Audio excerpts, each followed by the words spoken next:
예, 이번 이제 학기는요, 이제 교회의 교리입니다. 교회의 교리, 이제 교회론이라고 하죠, 그죠? 그래서 우리는 지금까지 이제 성경의 교리, 그리고 또 하나님의 교리, 또 그리스도의 교리, 성령의 교리, 또 인간 및 죄, 구원의 교리, 또 일곱 경륜 관련된 그 세대적 진리들을 공부했습니다. 이제 우리는 이제 사도행전 20장에서 하나님께서 자신의 생명을 집으로 사신 교회, 자신의 피값 주고 사신 교회, 이 교회의 교리를 공부하려고 합니다. 한번 우리 성경 한번 읽어보겠습니다. 우선 에베소 2장을 보겠습니다. 에베소 2장. 이 교회가 하나님의 처소라고 언급되어 있습니다. 성경이 보시면 에베소 2장에 보시면 에베소 2장 22절.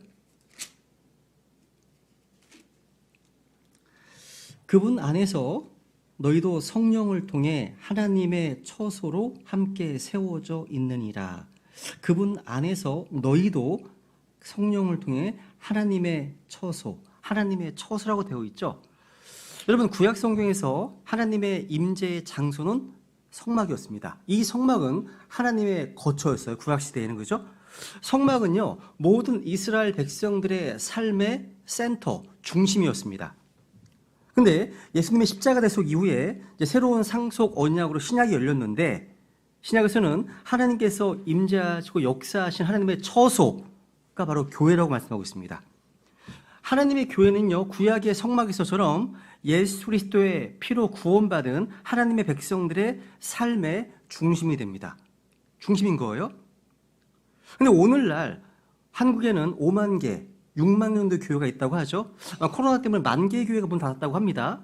한 5만 개가 있다고 하는데 그 모든 교회들이 신약 성경에서 말씀하시는 교회인가? 그렇지는 않다는 겁니다. 물론 교회가 신약 성경에서 말씀하시는 그 모습과 완벽히 일치할 수는 없습니다. 부족한 게 있죠. 그죠? 근데 신약 성경에서 말씀하시는 이 교회의 모습과 너무나 멀리 떨어져 있는 교회들이 상당히 많다는 거죠. 그래서 오늘은 이제 독립침례교회의 정체성에 대한 약간 서론 겸 말씀을 전하려고 합니다. 여기 오늘 가운데 대다수는 수많은 교회들 가운데서 신약 교회로서 독립침례교회로 오셨어요. 여러분, 침례교회도 종류가 많아요. 한국 기독교 침례회라고 하는 남침례교단 한기침도 있고요. 성서침례교라는 성침도 있고요. 또 이단에 속한 그룹들 가운데 이 침례교회라는 간판을 건 교회가 많이 있어요.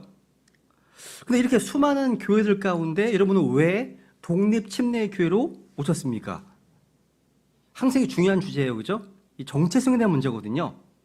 여러분, 킹제임스 성경을 믿는 독립침례교회에서는요, 사도신경을 암송하지 않습니다. 주기도문도 반복적으로 외우지 않습니다. 또 매 예배가 끝날 때쯤 목사가 손을 들어 축도하지도 않습니다. 이거 없습니다. 또 목회자가 어떤 거룩한 가운, 이 가운을 입지도 않습니다. 또 십자가도 세우지 않습니다.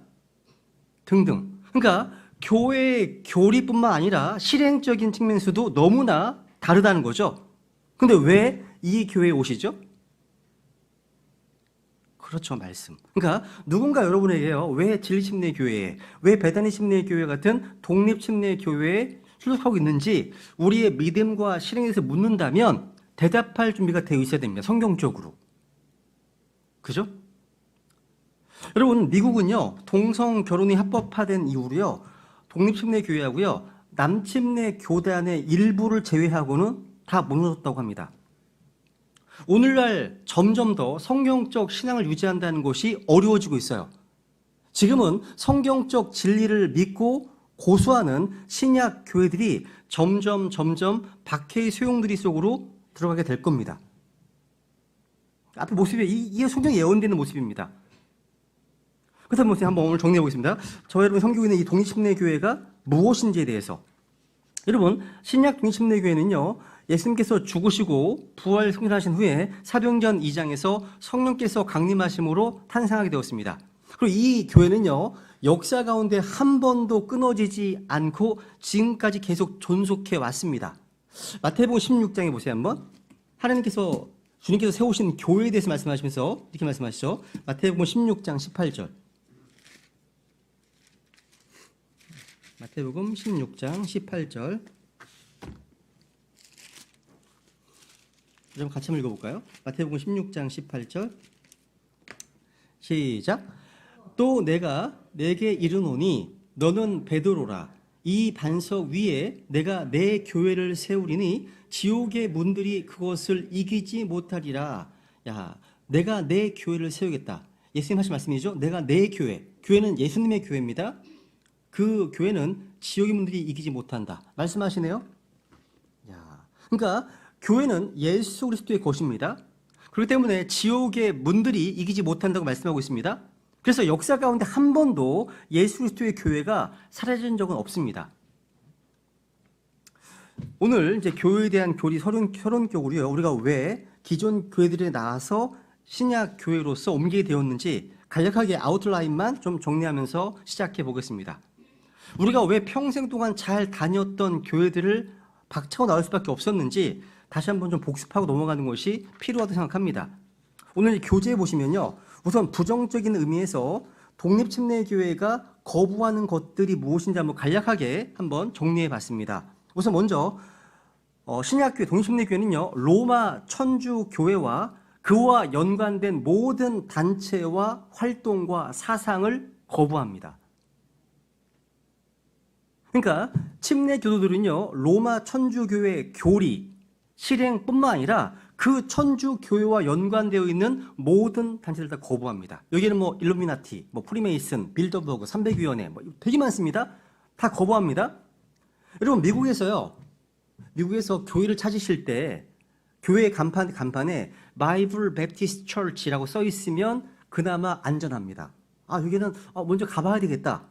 100%는 아닙니다. 하지만 이 정도면 안전합니다. 우리나라로 말하면 그 성경, 그러니까 바이블 베프티스트 처치를 보면 침례교 이름은 써 있는데 이제 교회 아마 정관에 독립침례교로 언급돼 있을 겁니다. 독립침례교회. 그러니까 이 바이블은 성경을 최종 권위로 믿는다는 의미고 베프티스트라는 의미는요. 로마 천주교를 반대한다는 의미입니다. 바이블 베프티스트 처치 이겁니다. 그다음 보시면요. 이 독립침례교회는요. 교단 형성을 거부해요. 그러니까 신약교회는 교단 형성을 거부한다는 거죠. 신약 성경에 디노미네이션 교단이 없어요. 그거 아시나요? 교단이 없습니다. 많은 교회들이 뭐 장로 교단, 감리 교단, 성결 교단과 같이 교단의 지배를 갖고 있습니다. 심지어 복음적인 교회들조차도 중앙 집권적으로 한 사람이 모든 교회를 좌지우지하는 비성격적 모습을 많이 보게 됩니다. 구원파에서도요, 한 사람이 위에서 모든 교회들을 프랜차이즈 방식으로 통제하고 치리하는 모습을 보게 됩니다. 그런데 성경은 각각의 지역 교회들이 외부적인 어떤 통제와 간섭 없이 자치적으로 독립적으로 운영되고 있음을 반복해서 강조하고 있습니다. 그래서 에베소 교회, 서모나 교회, 두아드리아 교회, 사대 교회, 필라델피아 교회, 라우디케 다 각각의 지역 교회입니다. 어떤 게 위에 누가 예수님 빼고는 없습니다. 교회의 머리는 예수님이시기 때문에 교회의 누구도 국가도 개입할 수가 없습니다. 그래서 우리는 교단을 세우는 전통을 반대한다는 거예요. 그리고 이제 이 신약 교회는요, 독립침례교회는 의식적 예배 형태를 반대합니다. 성경은요, 한번 고린도후서를 볼까요? 한번 고린도후서 3장에 보세요. 고린도후서 3장 17절. 아마 이제 일반 제도권 교회에서 오신 분들은 처음에 독립침례교회 오시면 예배가 굉장히 좀 되게 심플하다. 좀 약간 너무 좀 자유로운 거 아니야? 이런 인식이 있으실 수 있습니다. 왜냐하면 3장 17절에 보시면 고린도서 3장 17절에 보시면 이제 주께서는 그 영이시니 주의 영이 계신 곳에는 거기에는 뭐가 있습니까? 자유가 있느니라. 리버티. 자유가 있느니라. 말씀하시네요. 여러분 신약교회는요. 의식교회가 아닌 영과 진리로 경배하는 자유교회입니다. 자유교회예요. 그래서 여러분 여기는 이제 무슨 종이 없잖아요. 그죠? 보통 교회 가시면 땡 하는 종소리와 함께 니골라당으로서 한 사람의 목사가 제사장의 역할을 하면서 집례합니다. 나머지는 모두가 다 수동적으로 따라가는 예배 형태를 취하잖아요. 그걸 반대한다는 겁니다. 또 사도신경이나 주기도문과 같은 그런 의미 없는 암송의 반복을 거부합니다. 그리고 신부들처럼 어떤 가운을 걸쳐 입고 설교하거나 가운을 걸쳐 입고 주의 만찬을 성만찬이라고 부르면서 행하는 카톨릭적인 예배를 반대한다는 겁니다. 이런 거 자세하게 얘기하려면 되게 많이 나오는데 지금 아웃라인만 말씀드리는 겁니다. 그리고 또 신약교회는요, 성경에 없는 유아세례를 거부합니다. 오직 사도행전 8장에 기록되는 것처럼 예수 그리스도에 대한 신앙 고백, 믿음의 고백을 할 수 있는 사람에게만 세례가 아닌 물의 이머전, 잠기는 침례를 준다는 사실. 또 신약교회는요, 니골라당의 행위로서 성직자 계급 체계를 거부합니다. 성직 계급 체계. 그러니까 직분이 서열 또 계급으로서의 직분을 거부한다는 거죠. 천주교로 말하면 교황이 있고 추기경이 있고 뭐 대주교, 주교가 있고 신부가 있고 수녀가 있고 있죠. 일반 마찬가지입니다. 그죠? 뭐 당회장 목사가 있고 뭐 여러 가지 뭐 장로가 있고 안수집사 있고 권수 다양하지 않습니까? 그죠? 근데 서열과 계급으로서의 직분을 거부한다는 거예요. 또 로마 천주교와 연관되어 있는 뭐 영성 운동이나 트레스티아스 운동이나 뭐 프라미스 키퍼스 운동이나 일루미나티, 프리메이슨 대부분의 학생 운동 단체들 WCC, NCCK 다 거부합니다. 그리고 독립침례교회는요, 교회 일치 연합 운동을 반대합니다. 에큐메니즘이라고 하죠. 에큐메니즘 반대합니다. 여러분 생각해 보세요. 교리적으로 믿는 바가 다른 사람들끼리 교단을 초월해서 대형 집회를 열고 그 쇠를 과시하는 행위, 저 반대합니다. 여러분, 바른 교리와 바른 믿음을 실행하지 못한 이들과 함께 뭐 체육관에 모여서 부활절 예배니 성탄절 예배니 하는 것들을 드리지 않습니다. 성경은 건전한 교리로서 진리를 타협하면서까지, 그러니까 성경적 진리를 희생하면서까지 얻는 연합과 일치를 어파스터시, 배교라고 부릅니다. 배교인 겁니다. 여러분, 하나됨, 화평보다는 진리가 중요합니다. 그래서 성경에는 진리와 화평, 순서가 진리와 화평입니다. 또 의와 화평입니다. 진리나 의를 희생시키고 화평을 먼저 강조하잖아요. 배교하는 겁니다. 아닌 거예요, 여러분? 그죠? 우리는요, 진리가 희생되면서까지 화평, 하나됨을 유지하는 것보다는 이 진리 때문에 고통을 받고 불편한 것이 더 낫다는 사실. 그래서 여러분, 하나님의 공의를 전제하지 않는 하나님의 사랑만을 이야기하면서 교리적인 차이점들을 아주 좀 사소한 것으로 뭔가 하찮은 것으로 여기는 연합을 반대한다는 거예요. 여러분 생각해 보세요. 복음적으로 또 교리적으로 건전한 성도들, 바르게 믿고 실행하는 형제 자매들은요, 우리가 인위적으로 한데 목권으로 애쓰지 않아도 이미 성령 안에서 하나거든요. 진리 안에서 하나입니다. 이미 억지로 안 해도 돼요. 또 독립침례교회는요, 오순절 은사주의 운동을 거부합니다. 여러분, 유대인을 위한 표적으로 주어졌던 일시적인 은사로서 방언, 병고침을 이방인으로서 구원받은 사람들로 구성된 신약 교회에 필요하다라고 가르치지 않습니다. 여러분. 그래서 구약교회는요, 뭐 빈야드 운동이니, 뭐 토론토 축복이니, 펜사콜라 웃음 운동이니, 뭐 임파테이션이니, 뭐 신사도 운동이니, 이런 이상한 영에 이끌린 운동을 참여하지 않습니다. 최근에요, 이게 누군가 나한테 보내줬는데요. 젊은 청년인데 전 세계를 돌아다니면서 뭔가 집회를 하고 있어요. 그리고 사람들을 막 쓰러뜨려요. 넘어뜨리고 막 사람들은 감동을 받고 막 그래요. 여러분 이따 공부하겠지만 복음서에 보시면 마귀는요 항상 누군가를 쓰러뜨립니다. 예수님은 항상 누군가를 일으켜 세우십니다. 달라요, 그게요. 속으시면 안 돼요. 아주 뭐 유튜브 영상 보는 극적으로 드라마틱하게 잘 표현해가지고 굉장히 뭐 대단한 것처럼 막 이렇게 해놨더라고요. 그러면 속으시면 안 되는 거예요. 항상 말씀과 일치하는지 체크를 해야 되겠죠, 그죠? 또 독립침례교회는요 구약의 율법을 지키는 것을 보수주의다 이렇게 가르치는 것을 반대합니다. 뭐 성전이 뭐 이게 성전이다, 이건 제단이다, 뭐 목사는 제사장이다, 주일은 안식이다, 이런 개념, 이런 교회 문화를 반대합니다. 그래서 어떤 교회들은 주일날 쇼핑을 못합니다. 주일날 어떤 일정 거리 이상은 대중교통을 이용할 수 없답니다. 또 식사도 못합니다. 그런 게도 있더라고요. 실제 있습니다. 여러분, 그리고 또 동신회교는요, 기독교 샤머니즘과 기복신앙을 반대합니다. 여러분, 예배는요, 구판이 아니에요. 그죠? 목사는요, 용한 무당이 아니에요. 헌금은 복채가 아닙니다. 그게 아니에요, 여러분. 성령 체험은 강신 체험이 아니에요. 여러분, 예수님을 모를 때 전보로 다니던 어떤 습관을 그들을 교회에 가지고 들어와서 소위 용하다고 하는 어떤 권사님이나 목사님 찾아가서 뭔가 예언기들을 받으러 간다는 거, 이거 배격합니다. 그럼도 아무도 없으시잖아요. 그죠? 없습니다. 그리고 샤머니즘에 근거한 철저한 물질적 축복관을 배격합니다. 우리가 영적인 복을 주셨잖아요. 그죠? 많이 주셨잖아요. 그죠? 그리고 동일신대교회는요, 비성경적인 교회 성장 이데올로기를 거부합니다. 그러니까 교인들의 수를 늘리기 위해서 인본주의 철학, 뭐 심리학이든 뭐 마케팅이든 엔터테인먼트 등 안에 이런 것들, 이런 방법론을 동원해서 뭐 늘려고 하는 것 반대합니다. 반대하는 겁니다. 여러분, 성경적인 성장과 부흥을 이루는 데는요, 그 동기가 순수하고 선의의 뿐만 아니라 그걸 이루는 방법도 성경적 이해화됩니다. 그렇죠?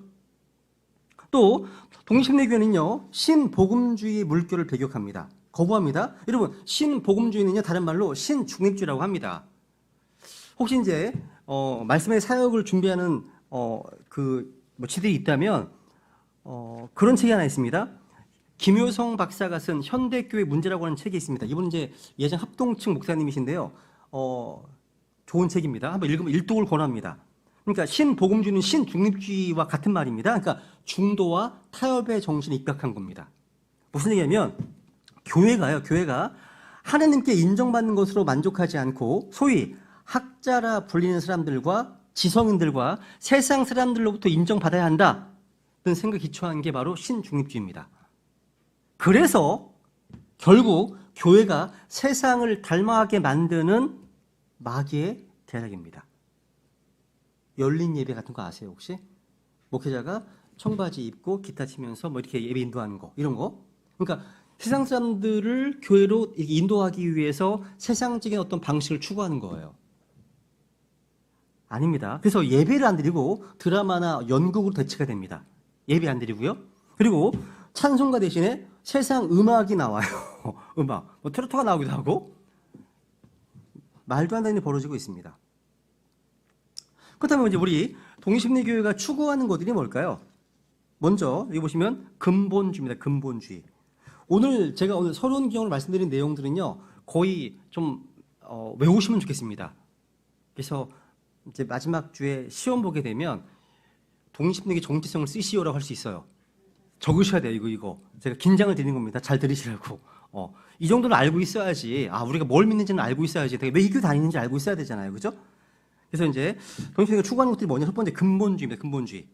여기서 말하는 이제 근본주의는요, 단순히 뭐 킹제임스 성경의 영감과 최종 고대 믿는다, 삼위일체 믿는다, 예수님의 기적을 믿는다, 뭐 예수님의 천하탄생을 믿는다, 또 대속적인 죽음과 육시적 부활을 믿는다, 천국과 지옥을 믿는다, 재림 믿는다 등등 이런 근본적인 교리 몇 가지를 믿는다는 의미가 아니에요. 여기서 근본주의는요, 성경을요, 기록된 그대로 성경대로 믿는 것으로, 이거 당연한 믿음입니다. 그런 의미예요. 성경을 기록된 그대로 믿는 거. 이게 근본주의란 말입니다. 근본주의. 그래서 근본주의는요, 교리에 있어서는요, 자유주의에 반대합니다. 당연하죠. 자유주의는 예수님 기록도 안 믿잖아요. 교리에 있어서는 자유주의에 반대합니다. 그리고 실행적인 측면에서는요, 타협적인 정신 신중립주의, 신복음주의에 반대합니다. 당연하죠. 타협할 수가 없죠. 그렇다고 무조건적인 보수주의를 의미하지도 않아요. 왜냐하면 한국적 의미의 보수주의는 율법주의의 경향이 많기 때문이에요. 약간 달라요, 느낌이. 그렇다고 오늘날 유튜브에 많이 나오는 존 메가더나 폴 워셔 같은 유명한 사람들이 이야기하는 개혁주의도 아닙니다. 아니에요. 물론 개혁주의 교리들 가운데 좋은 면도 많이 있어요. 개혁주의자들은요, 성경의 영감성, 권위, 무고성을 가르칩니다. 개혁주의자들은요, 인간의 죄성, 부패성, 타락 지적합니다. 하나님의 의미를 드높입니다. 근데 우리는요, 이런 말씀 있죠? 시작했습니다. 데살로니가 전서 5장. 이 말씀은 외워두시면 좋습니다. 데살로니가 전서 5장 21절. 킹제임스 성경을 믿는 지들 가운데 개혁주의를 믿는 분들이 계시더라고요. 겉으로 얘기는 하지 않는데 속으로 이걸 믿으시는 분들이 의외로 계시더라고요. 그래서 여기 보시면 5장 21절 보시면 모든 것을 시험해 보고 선한 것을 굳게 붙들라. 모든 것을 시험해 보고 선한 것을 굳게 붙들라. 말씀하시네요. 여기에 순종하셔야 됩니다. 모든 것을 시험해 보셔야 됩니다. 오늘날 폴 워셔를 비롯해서 이런 개혁주의 교리의 위험성에 대해서 경고해 줘야 돼요. 여러분, 신약 교회 지들 가운데서 개혁주의 교리를 믿고 있는 분들이 계시기 때문이에요. 여기다가 한번 적어 놓으시면 좋겠습니다. 우선 제가 개혁주의에 대해서요, 좀 치명적인 교리들이 몇 개 있는데요. 한번 다음에 자세히 살펴드리고 있을 텐데 요점만 좀 말씀드려볼게요. 위험성. 첫 번째 적어 놓으세요. 제한된 속죄 교리. 제한된 속죄 교리입니다. 그러니까 예수님께서 선택하신 자들을 위해서만 죽으셨다라는 가르침을 주장합니다. 개혁주의자들이요.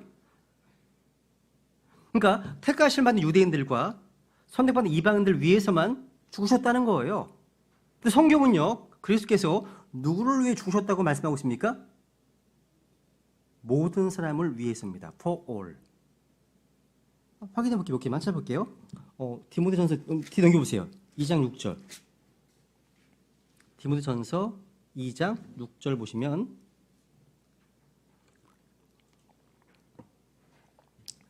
그분께서 정하신 때에 증언을 받기 위해 모든 사람을 위한 for all 모든 사람을 위한 대성물로 자신을 주셨느니라. 말씀하시네요. 히브리서 2장 9절 보세요. 뒤에 히브리서 2장 9절. 여기도 예수님께서요, 모든 사람을 위하여 죽음을 맛보려 하십니다. 말씀하십니다. 모든 사람을 위하여라고 되어 있습니다. For every man, for all 말씀하십니다. 요한일서도 가볼게요. 뒤로 가보세요. 요한일서 2장 2절. 요한일서 2장 2절 보시면 그분은 우리의 죄들로 인한 화해 헌물이시니 우리의 죄들뿐 아니요 온 세상의 죄들로 인한 화해 헌물이시니라. 온 세상의 죄들로 인한 화해 헌물이시다. 말씀하시네요. 자, 심지어 베드로후서 2장에 보시면요, 거짓 교사들을 위해서도 피 흘리셨다라고 적어나오고 있습니다. 그러니까 우리는 성경을요, 기록된 그대로 믿으면 제한된 속죄는 거짓 가르침이구나 알 수 있습니다. 어렵지 않습니다. 두 번째 뭐냐?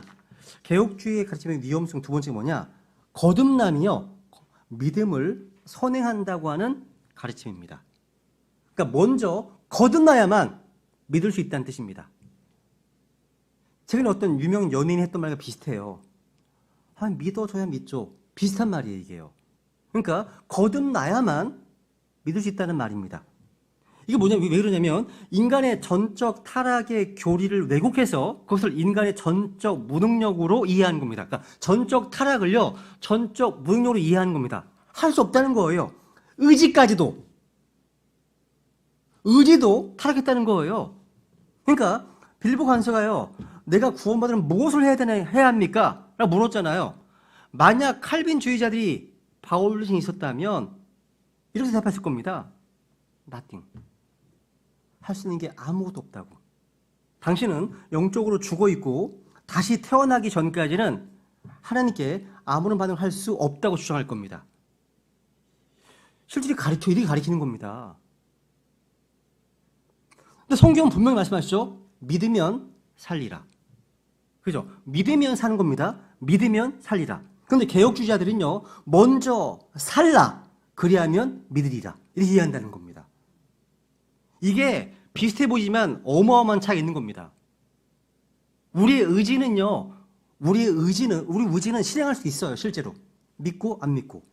그죠? 하나님께서 먼저 거듭나게 하셔야만 믿을 수 있는 것이 아닙니다. 그죠? 세 번째,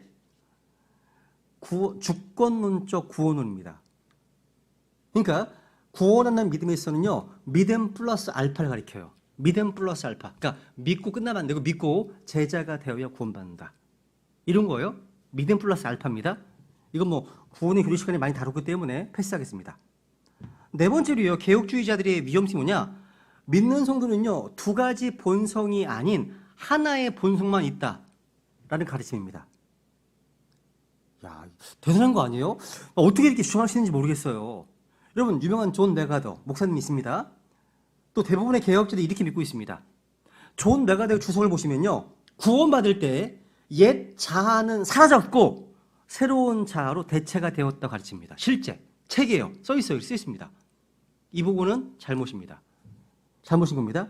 그래서 만약 믿는 성도가요, 그리스도 안에서 새로운 본성만을 지니고 있다면, 만약 그렇다면 우리 믿는 성도들은요, 죄로부터 자유한 거죠. 죄를 안 짓는 겁니다. 지을 수가 없죠. 본성이 하나밖에 없는데. 그래서 이들이 이렇게 가르친 겁니다. 크리스찬들은요, 그리스도 심판석에서 결코 부끄러움을 당하지 않을 것이다. 이렇게 가르칩니다. 하나의 본성 때문에 그런 겁니다. 이게 어디서 나오는 거예요? 그리고 크리스찬들은 항상 하나님과 교제를 나누게 되고 이 교제는 깨어질 수 없다. 아니죠. 구원받다 하더라도 죄를 짓게 되면 하나님과의 교제가 깨어지죠. 자백하기 전까지는. 그죠? 또 그리스도인은요, 빛 가운데 거하고 있고 어둠 가운데 있을 수 없다. 맞습니까? 또 그리스도인은 더 이상 죄에 속박되어 살 수 없다. 맞습니까?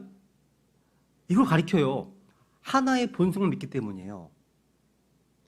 우린 두 본성이 있잖아요. 야, 여러분, 제가 오늘 이제 내일 설교를 준비하면서 창세기 16장을 제가 이제 묵상하고 있었거든요.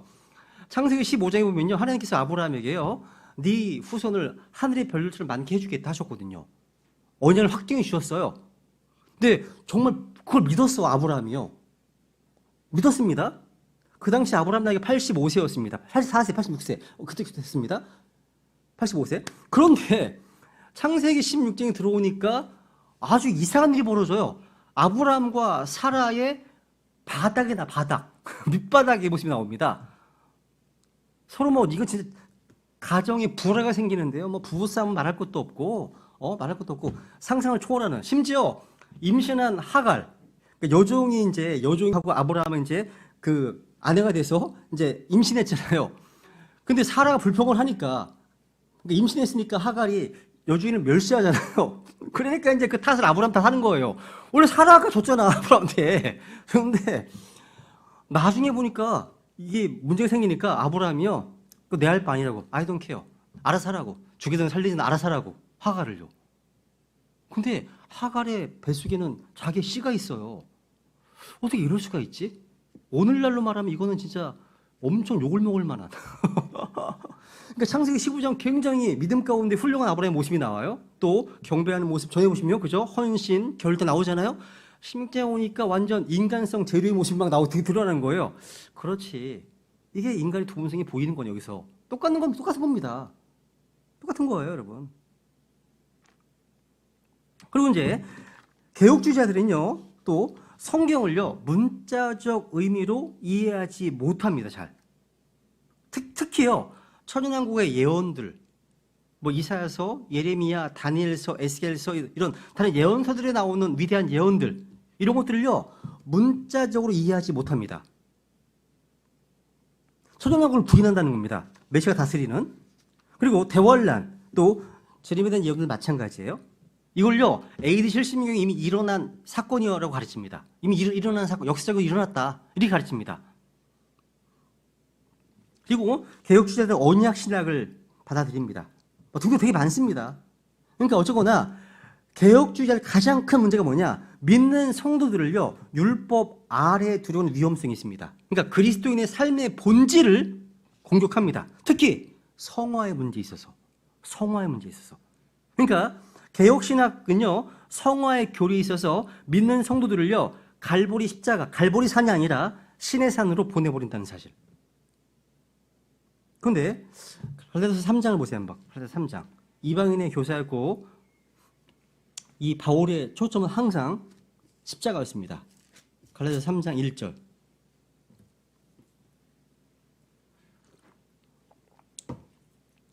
오 어리석도다 갈라디아 사람들아, 예수 그리스도께서 십자가에 못 박히신 것이 너희 가운데서 너희 앞에서 분명하게 계시되었거늘 누가 너희를 꾀어 너희가 진리에 순종하지 못하게 하더냐. 물론 여러분 개혁신학도요 사람이 의롭게 되는 것이 율법의 행위라고 가르치지 않습니다. 말하지 않습니다. 이들은 칭의가 행위가 아닌 믿음으로 온다고 주장해요. 이 신칭의는 종교교육 구호였잖아요. 문제는 칭의에 대한 게 아닙니다. 성화에 대한 겁니다. 이 문제입니다. 그러니까 그리스도인이 어떻게 살아야 되는가에 대한 주제인데요. 개혁신학은 끊임없이 뭘 가르칩니까? 믿는 성도들은요 삶의 기준으로서 율법 아래에 있다는 걸 강조 많이 합니다. 그러니까 믿는 성도와 율법과의 관계를 굉장히 강조한다는 거죠. 아닙니다. 믿는 성도들이요 성화를 위해서 바라봐야 하는 곳은 신의 산이 아니라 갈보리산입니다. 갈보리입니다. 진정한 자유가 있는 곳은 어디입니까? 십자가에서입니다. 십자가에서. 어쨌든 우리는 이렇게 개혁주의에 대해서 좀 그 위험성을 잘 알고 있어야 됩니다. 분별할 줄 알아야 된다는 사실. 두 번째, 신약 교회는요 복음 전도에 열심을 냅니다. 영혼구령에 열심을 내는 게 신약 교회예요. 영혼구령에 열심을 내지 않는다? 그럼 신약 교회가 아닌 겁니다. 저희 교회는요 영혼구령에 엄청 열심을 내는 교회입니다. 그래서 매주마다 소식을 듣습니다. 최근에는 엄청 놀라운 얘기도 많이 들었습니다. 어떤 분이요 수원 남문에서 전도지를 나눠주고 있었어요.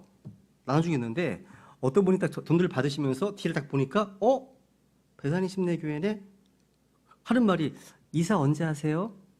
이렇게 물어보더래요.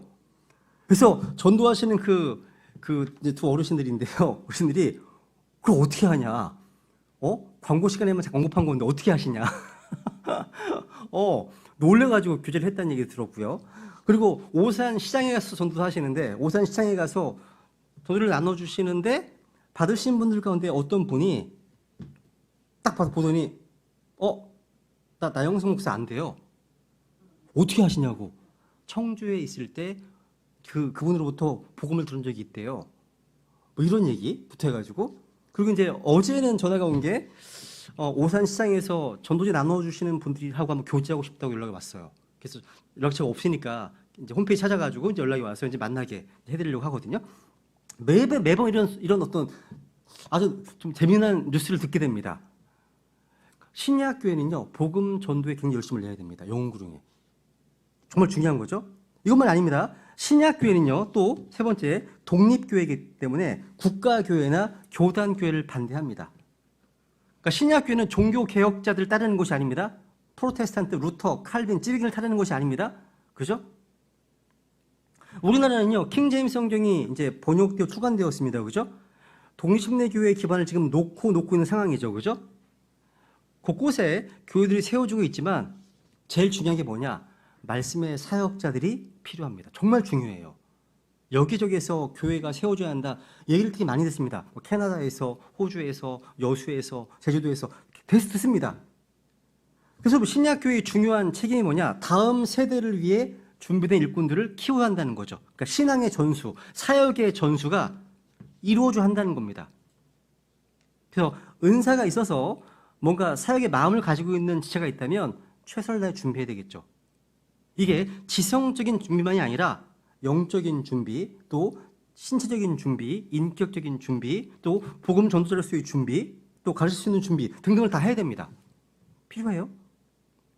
또 신약교회는 여러분 아시는 것처럼 킹제임스 성경에 대한 믿음과 또 킹제임스 성경을 최종권으로 여긴다는 사실.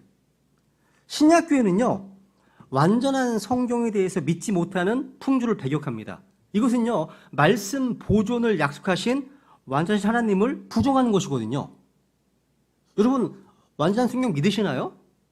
이건 정말 기본 중에 기본인 거예요. 그죠? 근데 오늘날 완전한 성경이 있다고 믿는 사람들이 그렇게 많아 보이지가 않아요. 많아 보이지 않습니다. 우리의 믿음은 단순한 겁니다. 완전하신 하나님, 완전한 성경을 우리에게 주셨습니다. 그리고 신약교회는요, 다른 현대 역본들을 거부하고요, 이 성경을 번역한 자들과 그 철학을 배격합니다. 특히 여러분 잘 아시는, 우리 성경 시간에 공부했던 모든 현대 역본들의 텍스트가 되고 있는 웨스트코스트 홀트 아시죠, 그죠? 많이 들어보셨잖아요, 그죠? 이 인간들이 어떤 인간들이냐? 이 인간들이라고 할게요. 되게 유명한 신학자들입니다. 영국 옥스퍼드에 나왔고요. 이 인간들은요, 믿는 성도들이 아니라 이단입니다. 이단자들이에요. 성경의 기적을 안 믿습니다. 마리아를 숭배합니다. 침례를 통한 중생을 믿습니다. 성경의 무호성을 거절합니다. 그렇습니다. 그리고 창세기 3장을요, 역사적 사실로 믿지 않습니다. 또 이들은요, 진화론자였습니다. 또 이들은요, 마귀의 존재를 믿지 않았습니다. 심지어 그리스도의 대속적인 죽으심을 믿지 않습니다. 황당하지 않아요? 또 이들은요, 연옥을 믿었어요. 연옥을 믿습니다. 연옥 믿습니다. 또 죽은 자들을 위한 기도는 해야 한다 라고 주장했고요. 이들은 모두가 다 공산주의자였습니다. 그리고 공산주의의 장점을 많이 선전했습니다. 그리고 필사본 진군에서는 정말 무지합니다. 그러니까 문자적인 천국, 지옥 믿지 않았습니다. 재림 믿지 않습니다. 천년왕국 믿지 않았습니다. 이들은요, 오컬트주의자입니다. 영지주의자, 사탄주의에 아주 깊숙이 빠져있는 인물들입니다. 그런데 이들이 번역한 웨스트코스트 홀트의 텍스트가 모든 현대역분들의 거의 소스가 되고 있다는 사실. 이런 얘기하면 사람들이 별로 관심이 없어요. 화를 내야 되는데 관심이 없어요. 그죠? 대부분의 크리스천들이 그들이 한 본문을 받아들이고 있다는 것이 놀랍다는 거죠, 저는요. 근데 우리는 하나님께서 보존하신 이 바른 본문에서 나온 킹제임스 성경을 우리의 믿음과 신의 유일한 기준으로 최종으로 삼았기 때문에 여기에 진리심리교회가 세워진 겁니다. 그죠? 그래서 바른 성경, 바른 복음, 바른 교리, 바른 믿음으로 인해 우리가 그동안 잘 다니고 있었던 교회들을 박차고 나올 수밖에 없었던 겁니다. 오늘날 우리나라의 기독교는요, 성경에서 떠나서 심히 뒤틀려 있어요. 성경적 기독교에서 너무나 멀어져 있다는 거예요. 뭐 진리침례교회도 배단의 침례교회도 성경적 교회와 일치하지 않습니다. 일치하려고 애를 쓰는 것뿐이죠. 그죠? 근데 그 외 다른 교회, 일반 제도권 교회들은요, 너무 멀어져 있다는 거죠. 그죠? 그러면 이제 그 뒤에 보시면요, 오늘날 교회에서 실행하는 것 가운데 성경적인 것이 아닌 것들을 몇 가지만 조금 더 지적하면 이렇습니다.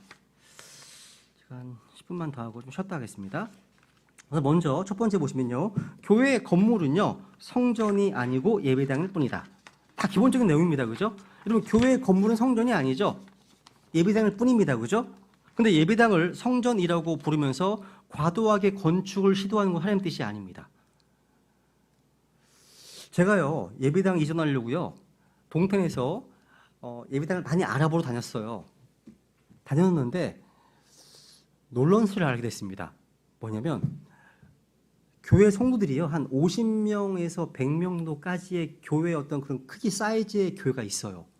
근데 100명이 넘어서잖아요. 그러면 200명 되는 교회 건물은 없어요. 그거 봤더니 100명 정도만 되면 성전을 짓네요. 짓습니다. 그러니까 찾을 수가 없어요. 그러니까 보통 뭐 지금 우리가 있는 교회 실평수가 이제 한 78평이거든요. 그러니까 부장평수 130평입니다. 이 정도가 있는 사이즈면 그냥 한 120명, 150명 모일 수 있는 교회예요. 그런데 200명이나 250명 갈 수 있는 그런 크기의 예배당은 눈쉽게 찾을 수가 없습니다. 없어요. 다 무리해서 무슨 하나 봐. 건축 하나 봐요. 대단하더라고요. 보면서. 그러니까 이게 여러분, 예배당이 성전이 되면 목사는 자연히 제사장이 되는 겁니다. 이건 구약시대의 경륜이 되는 거죠. 교회를 성전이라고 부르는 일은요, 거의 한국에서만 있는 일입니다. 우리나라만. 우리 성도들이 하나님의 성전입니다. 성전이잖아요. 우리 찾아볼까요? 고린도서 3장 16절.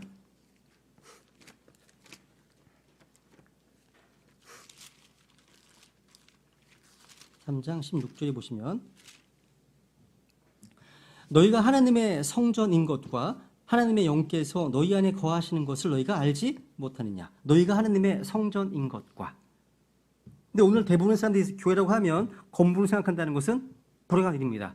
우리가 모이는 이 건물은 교회가 아니에요. 이것은 교회가 모여서 함께 예배를 드리는 건물일 뿐입니다. 건물은 교회가 아니죠, 그죠? 성경은요, 그리스도께서 교회를 사랑하사 교회를 위해 자신을 주셨다고 말씀하고 있습니다.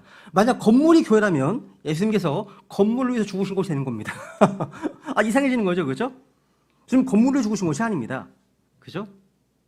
구원받은 혼들이 모여서 교회를 이루고 있습니다.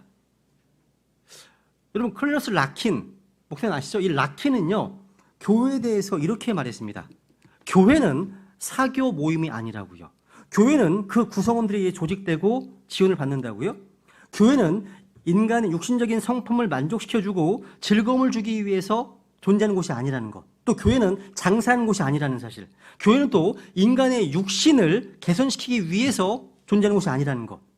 그거는 교회의 사명이 아니라는 거죠. 주님께서 지상에 계셨을 때요, 이 세상은 악으로 가득 차 있었습니다. 그런데 주님과 사도들은요, 단 한 번도 세상을 개혁하려고 하지 않았습니다.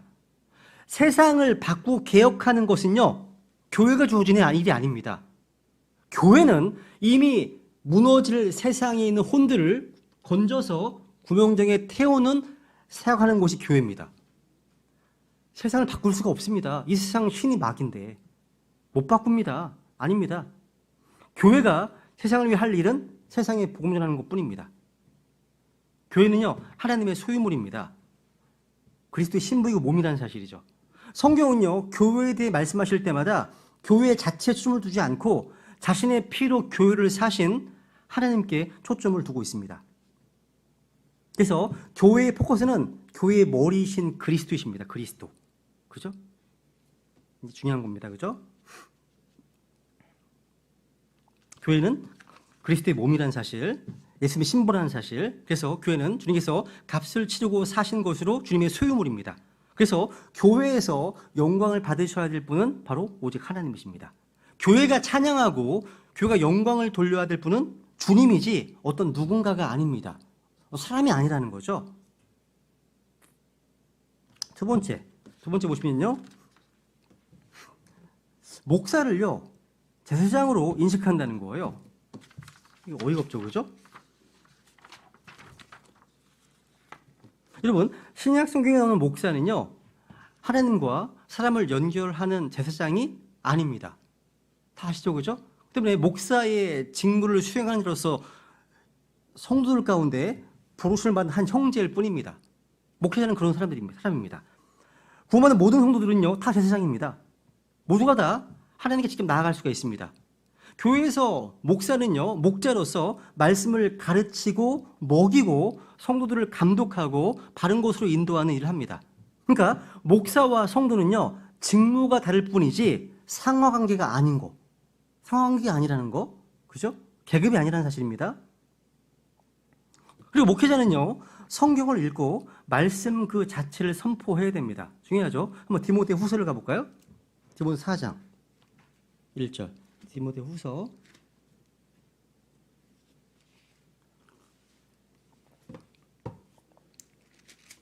4장 1절. 그러므로 내가 하나님 앞과 주 예수 그리스도 앞에서 곧 친히 나타나실 때 자신의 왕국에서 산자와 죽은 자를 심판하실 분 앞에 내게 명하노니 말씀을 선포하라. 때에 맞든지 맞지 아니하든지 긴급히 하라. 모든 오래 참음과 교리로 책망하고 꾸짖고 권면하라. 말씀을 선포하라. 말씀을 선포하라. 또 이것을요, 골로새 1장 가보세요. 골로새 1장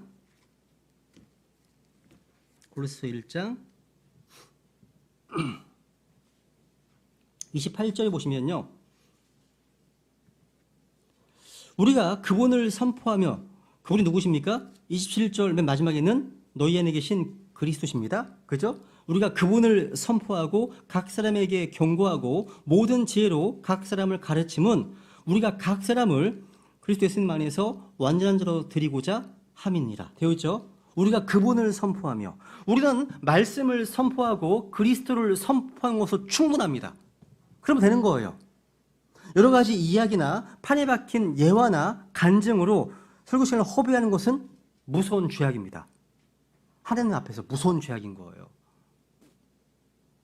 교회가 바르게 세워지고요. 영적으로 성장하는 것은 말씀 선포에 있지 어떤 프로그램이나 세미나에 있는 것이 아니라는 것. 오늘날 교회들이요, 이 순수한 말씀을 선포하지 않기 때문에 많은 교인들이 영적 기근에 굶주려 있습니다. 이번 코로나 팬데믹 기간 동안에요, 동심내교회 다른 목회자들하고 통화하다 보면 그런 얘기를 들어요. 이게 코로나 팬데믹 기간 동안에 교회를 못 나가니까 온라인 예배 듣잖아요. 집에서 온라인 예배를 듣다가 일반 많은 성도님들이 아니면 다른 교회들은 어떻게 하나 들어보시는 것 같아요. 일반 제도권 교회에서 그 지역에 있는 교회를 찾아서 검색하다가 들으시는 거죠. 이렇게 2년 동안 들어보니까 이러다가 동심내교로 왔다라는 간증들을 많이 들었습니다. 많이 들었어요. 왜? 본인이 다니는 교회는요, 말씀 하나 딱 읽고 복음서 말씀 하나 딱 읽고서 그냥 본인의 간증 얘기가 끝난다는 거예요. 그리고 15분 동안 헌금 한 명단 불러주면 축복하고. 근데 동심내교회 보니까 설교를 50분이나 하네? 성경만 주장창 찾네. 이렇게 1년 들으니까 본인이 다니신 교회에 설교가 안 들어온다는 거예요, 이게요. 이 코로나 팬데믹이 좋은 점도 있네. 이런 얘기를 한 적이 있습니다. 그래서 여러분, 교회에 오랫동안 다녔는데 성경을 잘 모르겠다면 그런 교회에 다니시면 안 됩니다. 안 되는 겁니다. 오랫동안 성경을 배우고 공부했다고 하는데 자기가 다니는 교회 당회장 목사를 자랑하고 어떤 사람을 드높이고 있다면 거기서 나와야 됩니다. 제대로 성경을 가르치는 교회라면 성경이 가르치고 있는 예수 그리스도를 더 사랑하고 그분을 더 깊이 알게 되고 그분을 더 자랑하게 되는 겁니다. 당연한 거죠, 여러분. 왜냐하면 성경은 바로 예수님을 증언하는 책이기 때문에 성경을 열심히 읽고 성경을 열심히 듣고 열심히 배우면 예수님을 자랑하게 되어 있어요. 그죠? 네 번째요. 신약교회는요, 강제성을 띤 11조나 헌금은 없습니다. 11조를 내지 않으면 교회 회원이 될 수 없다거나 교회 직분을 받을 수 없다거나 그런 교회 정관을 가진 교회들이 있음을 봤습니다. 제가 기사를 본 적이 있습니다. 여러분, 신약교회 헌금은요, 자발적으로 드리는 감사의 표시입니다. 11조, 맥주, 감사, 헌금 등등 구약시대에 신정 통치하에 있었던 이스라엘 백성들에게 율법으로 부과된 겁니다. 물론 11조가요, 교회 시대 성도들을 위해서 얼마나 헌금을 드려야 되는지 하는 하나의 기준이 될 수 있습니다. 더글라스 터프라는 목사님이 쓰신 그 책에 보시면 이렇게 쓰여 있습니다. 동물의 피에 근거한 율법의 시대에 11조를 드렸다면 예수 그리스도의 피로 세워진 신약 시대 성도들이 그것보다 더 드리지 못한다면 되겠는가? 이런 책망한 설교를 들은 적이 있습니다. 어쨌건 신약 시대에는요, 하나님께서 성도들이 즐거이 내는 것을 기뻐하십니다. 근데 오늘 교회 가시면 헌금 종류가 얼마나 많은지 몰라요. 75종류가 있대요. 75종. 엄청 종류가 많대요. 더더욱 헌금을 낸 사람들의 명단과 액수를 밝히는 것은요, 연약한 성도들을 짓누르는 악한 일입니다. 악한 일이죠. 그죠? 다섯 번째부터는 좀 쉬었다가 하시죠. 10분 쉬었다가 3시부터 하겠습니다. 네, 쉬었다.